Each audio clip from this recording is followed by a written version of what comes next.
Pending fee reimbursement విడుదల చేయాలని demand చేస్తూ భారత విద్యార్థి ఫెడరేషన్ జిల్లా కమిటీ ఆధ్వర్యంలో కాకినాడలో నిరసన ర్యాలీ చేసి కలెక్టరేట్ వద్ద ధర్నా నిర్వహించారు. ఈ సందర్భంగా ఎస్ఎఫ్ఐ జిల్లా అధ్యక్ష కార్యదర్శులు సిహెచ్ లోవరాజు, ఎం గంగా సూరిబాబులు మాట్లాడుతూ కూటమి ప్రభుత్వం అధికారంలోకి రాకముందు ఫీజు రీయింబర్స్మెంట్ బకాయిలను విడుదల చేస్తామని చెప్పి ఇప్పుడు అధికారంలోకి వచ్చాక మాట మార్చిందని ఆరోపించారు.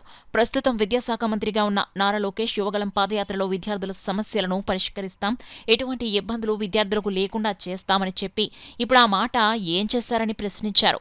ప్రస్తుతం రాష్ట్ర వ్యాప్తంగా 7,000 కోట్లు ఫీజు రీయింబర్స్మెంట్ పెండింగ్లో ఉందని, ఈ పెండింగ్ బకాయిలు విడుదల చేయక విద్యార్థులు తీవ్ర ఇబ్బందులను పడుతున్నారన్నారు.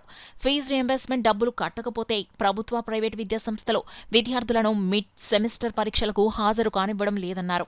ఫీజు కట్టిన వారికే హాల్ టికెట్స్ మంజూరు చేస్తామని విద్యార్థులను యాజమాన్యాలు భయభ్రాంతులకు గురిచేస్తున్నారని వాపోయారు. తక్షణమే పెండింగ్లో ఉన్న ఫీజు రీయింబర్స్మెంట్ డబ్బులు విడుదల చేయాలని డిమాండ్ చేశారు. కార్యక్రమంలో ఎస్ఎఫ్ఐ జిల్లా నగర నాయకులు సంజయ్, సత్యం, జయరాం, రాజు, ఆదర్శ, గమినివేలు, అధిక సంఖ్యలో విద్యార్థులు తదితరులు పాల్గొన్నారు. ఇక్కడ గ్యాదర్ అవడానికి మెయిన్ రీజన్ ఏంటంటే మాకు పడే ఫీజు రీయింబర్స్మెంట్స్ మాకు పడలేదు.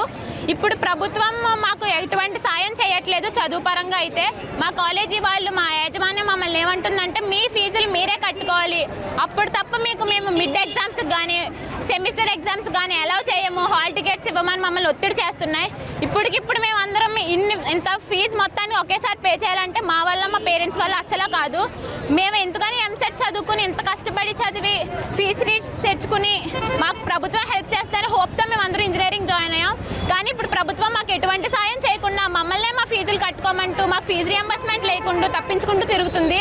ఇప్పుడు మేము డిమాండ్ చేసేది ఏంటంటే మాకు పడే 7,000 కోట్లు ఫీజు రీయింబర్స్మెంట్ మాకు పడితే పిల్లలు కానీ మా స్టూడెంట్స్ కానీ ఎవరికి ఎటువంటి ఇబ్బంది లేకుండా మేము చదువుకోగలుగుతాం. సో మేము నిన్న నిరాహార దీక్ష కానీ ఈరోజు ధర్నా కానీ చేయడానికి మెయిన్ రీజన్ ఏంటంటే మాకు పడే మా డబ్బులు, మా ఫీజు రీయింబర్స్మెంట్ 7,000 కోట్లు మాకు పడి తీరాలి. అందుకే మేము ఇంత ధర్నా చేస్తున్నాం, నిన్న నిరాహార దీక్ష కూడా చేసాం. సో ఎలా అయినా మీ మీడియా వాళ్ళందరూ కలిసి దీన్ని ప్రభుత్వం వరకు తీసుకెళ్తారని కోరుకుంటున్నాం. ఇంజనీరింగ్ కాలేజీలు, డిగ్రీ కాలేజీలు మేము కాలేజీలు నడపలేము, ప్రభుత్వం డబ్బులు వేయడం లేదు. మీరు పోయి ఎక్కడికి వెళ్తారు, పోయి చదువుకోండి. మీరు చదువుకోవాలంటే ఆ 80,000 రూపాయలు మీరు కట్టండి, మేము చదువు చెప్తామని ఈరోజు ఇంజనీరింగ్ కాలేజ్ చెప్తామండి. ఇప్పటికే ఎస్ఎఫ్ఐ ఆధ్వర్యంలో గత 2 సంవత్సరాల నుంచి ఇదే విషయం చెప్తా ఉన్నాం. నారా లోకేష్ గారు పాడిందే పాట, ఆడిందే అట్లాగా మీరు వెళ్ళి చదువుకోండి, నేను వచ్చి చెప్తాను, నేను డబ్బులు వేస్తాను. మరి డబ్బులు ఎప్పుడు వేస్తారు?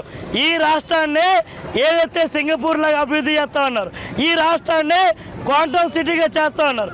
మరి ఈరోజు 2,000 కోట్ల రూపాయలని అనేక సంస్థలకు ఇస్తూ ఉన్నారు. మరి విద్యార్థికి ఇవ్వాల్సినటువంటి 7,000 కోట్లని ఎప్పుడు ఇస్తారని మనం ఎస్ఎఫ్ఐగా అడుగుతున్నాం. ఈ డబ్బుల్ని ఇవ్వకపోతే నిన్న నిరాహార దీక్ష, ఈరోజు కలెక్టరేట్, ఈ వారం రోజుల్లో ఈ విద్యార్థులందరికీ న్యాయం జరగకపోతే నీ ఆఫీస్కి వస్తాం, నీ ఇంటికి వస్తాం, నువ్వు ఎక్కడుంటే అక్కడికి వస్తాం. నువ్వు డబ్బులు ఇచ్చే వరకు కాలేజీకి వెళ్ళవని ఎస్ఎఫ్ఐగా మేము హెచ్చరిస్తాం.